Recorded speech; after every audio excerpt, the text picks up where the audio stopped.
नमस्कार मित्रांनो, हे काय हो आता बघा, डिसेंबर महिना संपत आला आहे. बरेचसे शेतकरी मला असे फोटो किंवा व्हिडिओ पाठवत आहेत की आम्हालासुद्धा अशी पालवी फूट निघते वगैरे.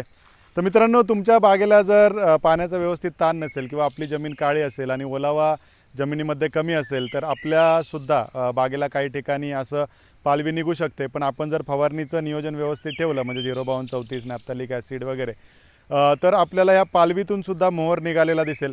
मी आपल्याला इथे दाखवतो आहे, जर तुम्ही बघितलं तर इथे पालवीतून मोहर यायला पुढे सुरुवात झालेली आहे. तर हा थोडासा लेट होईल, मी असं नाही म्हणत. एक 5-10 दिवस 15 दिवस हा मोहर थोडा आपल्यासाठी लेट असेल, पण त्या झाडापासून आपल्याला जे व्यावसायिक उत्पन्न घ्यायचं आहे ते आपल्याला मिळून जाईल. तर मित्रांनो, आपलं जे खताचं आणि फवारणीचं नियोजन आहे त्याचप्रमाणे पाण्याचा जो ताण आहे हा अत्यंत महत्त्वाचा असतो ह्या कालावधीमध्ये. म्हणजे ऑक्टोबर, नोव्हेंबर, डिसेंबर हे 3 महिने. त्याच्यानंतर आपल्याला एकदा मोहर लागल्यानंतर तो मोहर फक्त जपायचा आहे.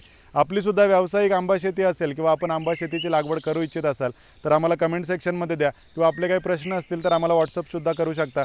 1 ते 2 दिवसात आम्ही त्यावरती नक्की आपल्याला उत्तर देण्याचा प्रयत्न करू. धन्यवाद.